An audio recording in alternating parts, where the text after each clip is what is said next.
좋은 월요일 아침입니다. 찬송가 86장 찬양하겠습니다.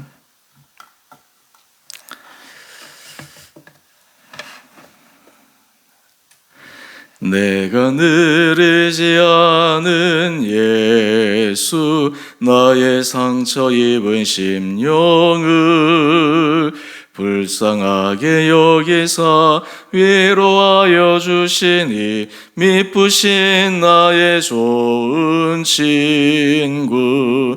내가 의지하는 예수, 나의 사모하는 친구. 나의 기도 들으사 응답하여 주시니 미쁘신 나의 좋은 친구. 주의 손 의지하고 살 때 나를 해할 자가 없도다. 주님 나의 마음을 크게 위로하시니 미쁘신 나의 좋은 친구. 내가 의지하는 예수, 나의 사모하는 친구. 나의 기도 들으사 응답하여 주시니 미쁘신 나의 좋은 친구. 내가 요단강 건너가며 마음이 두려워서 떨 때도 주가 인도하시니 어찌 두려워하랴. 미쁘신 나의 좋은 친구. 내가 의지하는 예수, 나의 사모하는 친구. 나의 기도 들으사 응답하여 주시니 미쁘신 나의 좋은 친구. 이후 천국에 올라가서 모든 성도들과 다 함께 우리들을 구하시 주를 찬양하리라. 미쁘신 나의 좋은 친구. 내가 의지하는 예수, 나의 사모하는 친구. 나의 기도 들으사 응답하여 주시니 미쁘신 나의 좋은 친구. 아멘. 오늘 말씀 시편 69편 13절에서 28절까지입니다. 여호와여, 나를 반기시는 때에 내가 주께 기도하오니 하나님이여, 많은 인자와 구원의 진리로 내게 응답하소서. 나를 수렁에서 건지사 빠지지 말게 하시고 나를 미워하는 자에게서와 깊은 물에서 건지소서. 큰 물이 나를 휩쓸거나 깊음이 나를 삼키지 못하게 하시며 웅덩이가 내 위에 덮쳐 그것의 입을 닫지 못하게 하소서. 여호와여, 주의 인자하심이 선하시오니 내게 응답하시며 주의 많은 긍휼에 따라 내게로 돌이키소서. 주의 얼굴을 주의 종에게서 숨기지 마소서. 내가 환난 중에 있사오니 속히 내게 응답하소서. 내 영혼에게 가까이 하사 구원하시며 내 원수로 말미암아 나를 속량하소서. 주께서 나의 비방과 수치와 능욕을 아시나이다. 나의 대적자들이 다 주님 앞에 있나이다. 비방이 나의 마음을 상하게 하여 근심이 충만하니 불쌍히 여길 자를 바라나 없고 긍휼히 여길 자를 바라나 찾지 못하였나이다. 그들의 쓸개를 나의 음식물로 주며 목마를 때에는 초를 마시게 하였사오니 그들의 밥상이 올무가 되게 하시며 그들의 평안이 덫이 되게 하소서. 그들의 눈이 어두워 보지 못하게 하시며 그들의 허리가 항상 떨리게 하소서. 주의 분노를 그들의 위에 부으시며 주의 맹렬하신 노가 그들에게 미치게 하소서. 그들의 거처가 황폐하게 하시며 그들의 장막에 사는 자가 없게 하소서. 무릇 그들의 주께서 치신 자를 핍박하며 주께서 상하게 하신 자의 슬픔을 말하였사오니 그들의 죄악에 죄악을 더하사 주의 공의에 들어오지 못하게 하소서. 그들을 생명책에서 지우사 의인들과 함께 기록되지 말게 하소서. 아멘. 좋은 월요일 아침입니다. 우리가 함께 묵상하는 오늘 시편 69편 말씀은 어제부터 묵상하는 말씀인데 전체 주제는 이유 없이 고난당하는 의인으로서 한 성도의 주의 종의 주님 앞에 드리는 간절한 탄원의 기도입니다. 오늘 큐티 제목을 보시면 하나님 앞에서 억울함을 토하는 기도 이렇게 되어 있습니다. 우리도 삶을 살아가다 보면 억울한 일을 당할 때가 있습니다. 억울한 일이 잠시 잠깐 지나갈 때도 있지만 어떤 경우에는 그 억울함이 오랜 시간 동안 본인을 힘들게 하고 괴롭히고 또 그것으로 인해서 자신의 삶이 피폐해지는 그런 경우도 있습니다. 오늘 이 억울함에 대해서 먼저 생각하기 전에 오늘 본문의 기도를 보면 악인에 대해서 굉장히 좀 극단적인 그런 기도의 내용들이 많이 나오는데 우리가 시편의 저자도 이런 기도를 들으니까 우리에게 억울하게 한 사람, 우리에게 상처를 준 사람, 나를 힘들게 한 사람, 내가 그 사람을 하나님 앞에서 오늘 시편의 저자처럼 마치 고발하듯이 그렇게 기도해야 되겠다 이런 생각을 할 수 있습니다. 근데 그 전에 우리가 하나 먼저 확인해야 될 것이 있습니다. 바로 그것은 그 억울함이 정말 하나님 앞에서 억울함인가 라고 하는 것을 먼저 확인해 볼 필요가 있습니다. 사람이 여러 사람들 관계 속에서 사건들 속에서 참 객관적인 시각을 유지하는 것이 어렵습니다. 대부분은 다 주관적이죠. 그런데 가장 객관적으로 바라보기 어려운 것이 무엇일까요? 대상이 바로 자기 자신입니다. 어떻게 보면 자기 자신이 자기 자신에 대해서 가장 정확하고 진솔하게 잘 알 것 같은데 가장 객관적으로 어떤 의미에서 정확하게 바라보지 못하는 대상이 자기 자신입니다. 내가 한 것에 대해서는, 내가 한 말에 대해서는 대수롭지 않게 생각하고 상대방에게 들은 말, 상대방이 나에게 한 행동 그런 것들은 너무 크게 다가와서 내 마음을 힘들게 할 때가 있습니다. 가만히 보면 내가 잘못했는데, 내가 실수했는데, 내가 한 말로 인해서, 내가 한 행동으로 인해서 상대방의 반응으로 나에게 말하고 행동해서 내가 상처를 받았는데 근원적인 원인이 나에게 있음에도 그것을 내가 바라보지 못하고 상대방이 한 반응 때문에 힘들어하게 되는 경우가 있다라는 것입니다. 여러분, 오늘 시편의 제자처럼 하나님 앞에 억울함을 토하는 기도에 중요한 전제가 있습니다. 과연 하나님 앞에서 하나님 보시기에 내 상황과 그리고 상대방의 상황이 내가 정말 억울하다라고 하나님께서 판단하실까? 만약 우리가 하나님 앞에서 정직하고 올바르고 정말 신실한 길을 걸어가는 와중에 전혀 내가 의도하지 않는 그러한 일들 가운데 사람들에게 고통당하고 고난당할 때 바로 그때가 오늘 지금 시편 저자가 드리는 억울함의 기도입니다. 여러분, 이 세상에서 이런 억울함으로 살아가는 많은 사람들이 있죠. 우리나라 역사를 보면 국가의 폭력으로 인해서 억울하게 정말 가슴에 한이 맺혀서 살아가는 사람들도 있습니다. 가까운 사이에 의해서 정말 자신은 선한 의도로 좋게 잘 하려고 하는데 상대방이 아주 나쁜 의도를 가지고 교묘하게 자신의 삶을 완전히 망가뜨린 경우도 있습니다. 물론 자신도 실수를 조금 하긴 하지만 그것은 어떤 의미에서 인간의 연약함이기 때문에 한 그 작은 실수, 근데 상대방은 그거와 비교할 수 없을 정도로 엄청나게 잘못된 행동을 했을 때 그로 인해서 내가 큰 고통을 당하기도 합니다. 여러분, 이런 일이 닥치게 되면 우리가 그런 이야기를 하지 않습니까? 화병. 그냥 화병 때문에 참 삶이 피곤해지고 심지어는 삶이 비참해지는데 어떻게 해서 그런 것을 벗어날 수 있을까? 억울함을 당하는 사람들에게 있어서 가장 힘든 것이 무엇일까요?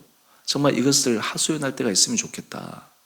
그래서 하소연하고 들어주는 것만으로도 조금 마음의 억울함에 숨 쉴 공간이 생기는데, 한 걸음 더 나가서 그 억울함을 풀어주고 그 억울함에 대해서 판단해주는 그 대상이 있다면 참 얼마나 좋겠습니까? 오늘 시편의 저자는 하나님 앞에 자신의 억울함을 가지고 나아갑니다.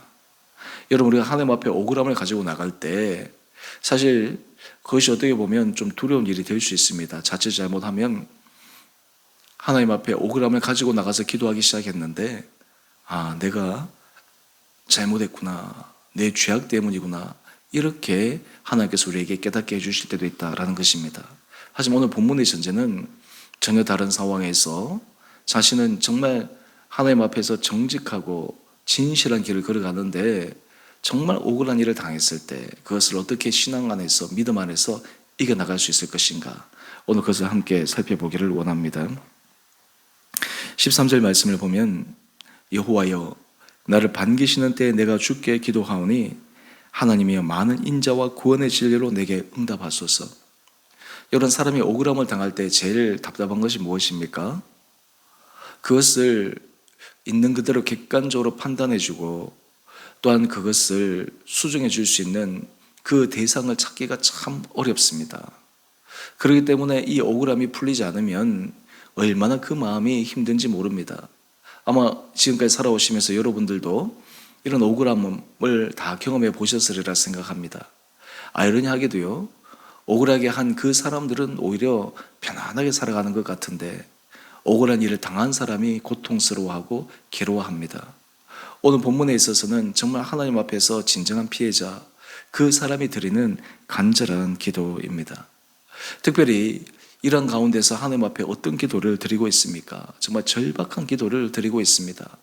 하루하루 숨쉬는 것조차 힘든 그 순간순간 하나님께서 그를 붙들어 주시기를 기도합니다. 그를 지탱해 주시기를 기도합니다. 오늘 계속해서 한번 볼까요? 16절 말씀인데요, 여호와여 주의 인자하심이 선하시오니 내게 응답하시며 주의 많은 긍휼에 따라 내게로 돌이키소서. 이어서 17절입니다. 주의 얼굴을 주의 종에게서 숨기지 마소서. 내가 환난 중에 있사오니 속히 내게 응답하소서. 여러분, 우리가 하나님 앞에 환난 가운데 하나님 나를 불쌍히 여겨 주십시오, 나를 구원해 주십시오, 나를 살려 주십시오, 여러분, 이런 기도가 주님 앞에 진실함으로 나갈 수 있다면 하나님께서 그 기도를 들으심을 우리는 믿어야 합니다. 또한 하나님 앞에 기도할 때 우리가 다른 사람에게 있어서는 이렇게 저렇게 자신에 대해서 변명하고 때로는 속일 수 있어도 하나님 앞에서는 그렇지 않지 않습니까? 왜 그렇습니까? 하나님은 선악간의 모든 것을 다 보고 계시죠. 모든 것을 판단하고 계시죠. 하나님 앞에서는 어떻게 우리의 그 숨김으로 하나님의 마음을 잘못된 방향으로 이끌어갈 수가 없습니다. 그렇게 하나님 앞에서는 그냥 있는 그대로 토할 수밖에 없습니다. 우리 시편 제자의 고백을 한번 볼까요? 19절 말씀입니다. 주께서 나의 비방과 수치와 능욕을 아시나이다. 여러분, 이 시편 저자가 얼마나 고난당하는지 우리가 상상할 수 있습니까? 여러분, 그의 마음은 정말 하루도 편할 날 없이 정말 찢겨가며 그런 죽음의 사선을 넘어가고 있는 그러한 상황일 것입니다. 또한 우리 20절 말씀을 한번 보십시오. 이 시편 저자가 처해 있는 상황, 비방이 나의 마음을 상하게 하여 근심이 충만하니 불쌍히 여길 자를 바라나 없고 긍휼히 여길 자를 바라나 찾지 못하였나이다. 아무도 사람이 그를 위로해주고 그에게 힘을 주고 용기를 북돋아줄 그 대상을 찾고 간절히 원했는데 그 대상이 없다라고 하는 것입니다. 여러분, 우리가 하나님 앞에서 믿음의 의의 길을 걸어갈 때 종종 이런 일을 경험할 수 있습니다. 우리는 흔히 하나님 앞에서 선한 일을 하면 하나님이 축복해 주실 것이다, 그런 기대감을 가지고 있습니다. 물론 하나님의 은혜 가운데 그 길을 걸어가면 축복을 받습니다. 하지만 주님께서 원하시는 기뻐하신 일을 한다고 해서 항상 모든 사람들에게 칭찬받는 것은 아닙니다. 인정받는 것은 아닙니다. 오히려 대적자들이 일어날 수 있습니다. 그 하나님 앞에 선한 일을 하는 사람, 그 삶을 무너뜨리기 위해서 공격하는 그러한 대적들이 일어날 수 있다라고 하는 것입니다. 하지만 주님 앞에서 올바른 길을 걸어가는 사람들은 주께서 인정해 주시기에, 주께서 그것을 다 지켜보시기에 이겨냅니다. 버텨냅니다. 그리고 최후로 승리하게 됩니다. 그러면서 오늘 이런 모든 상황 가운데서 시편 저자의 기도 가운데 그 악한 대적자들이 얼마나 하나님 앞에서 악한가, 그것을 우리가 함께 살펴보십시다. 오늘 여러 가지 말씀들 가운데 우리 28절 말씀을 보시면 이 시편 저자를 괴롭히는, 또 힘들게 하는 그 악한 사람들, 그 사람을 대해서 이렇게 기도하는 거예요. 그들을 생명책에서 지우사 의인들과 함께 기록되지 말게 하소서. 여러분, 이 기도가 얼마나 무서운 기도인지 아십니까? 여러분, 우리가 만약에 하나님 앞에서 기도할 때 정말 악인들을 향해서 이런 기도를 드릴 때 그 기도의 내용대로 하나님께서 보응하신다면 그것보다 무서운 것이 어디 있겠습니까? 사람들이 보기에는 그럴싸해 보이고 사람들이 보기에는 자신을 합리화시킬 수 있어도 하나님께서 그 사람을 생명책에서 지우사 의인들과 함께 기록되지 못하게 한다. 여러분, 이 기도 속에 시편 저자의 정말 처절한 고통과 억울함이 보이십니까? 오늘 우리가 이 말씀을 통해 하나님께서 우리에게 들려주시는 미세한 음성이 있습니다. 바로 그것은 우리 삶의 아무리 힘듦과 어려움 속에서 때로 우리의 실수도 있고 우리의 잘못도 있지만 하나님은 선악간에 판단하시는 분이시다라는 것입니다. 때로는 억울한 일을 당할 때 하나님은 그 일을 결코 간과하지 않으시는 분이시다라는 것입니다. 우리는 살아가면서 역사는 고고히 흐르면서 결국 선악간에 의의 길로 걸어간다라는 것을 믿습니다. 여러분, 이것을 우리가 고백할 때 믿지 않는 사람들은 그냥 역사에 대해서 시간에 의해 그 생각을 하지만 우리 믿음의 사람들은 왜 시간이 흘러가면 그렇게 될까요? 왜 시간이 흘러갈 때 그 의의 역사가 일어날까요? 바로 그것은 세상 만사를 주관하시는 분은 하나님이시기 때문입니다. 의로우신 하나님이 모든 것들이 공평하게 판단되도록 하시기 때문입니다. 여러분, 우리가 이것을 믿을 때 하나님 앞에서 억울함으로 답답함으로 기도하는 그 순간 힘을 얻을 수 있습니다. 위로받을 수 있습니다. 또한 동시에 오늘 이 기도를 통해 우리 안에 정말 두렵고 떨림으로 자기 자신을 정직하게 바라보아야 합니다. 만약 나의 모습이 상대방에게 그렇게 비춰질 수 있을 때, 상대방에게 정말 그런 고통을 가해질 수 있다라는 생각, 물론 우리 믿음의 사람들이 의도적으로 그렇게 하지는 않겠죠. 하지만 또 믿음의 사람들 가운데서도 그 길을 스스럼 없이 걸어가는 사람들도 있지 않습니까? 정말 거짓의 영으로 이중적인 그 모습으로 하는 사람들도 있지 않겠습니까? 오늘 이 말씀을 통해 우리가 하나님 앞에 힘들고 어려울 때 주님 앞에 정말 억울함을 기도함으로 하나님께서 모든 것을 판별하시는 주님 앞에 힘을 얻고, 또한 이 기도의 내용을 통해 우리가 다시 한번 주님 앞에 정직함과 진실함을 흘러가는 은혜의 결단 있는 귀한 하루 될 수 있게 되기를 주님 이름으로 축원드립니다. 함께 기도하십시다. 사랑의 주님, 오늘 시편 저자의 내면의 고통을 묵상합니다. 우리도 이 세상을 살아갈 때 억울한 일을 당하고 참 힘든 시간들을 보낼 때 가슴 답답하고 어느 누구에게도 하소연할 수 없는 그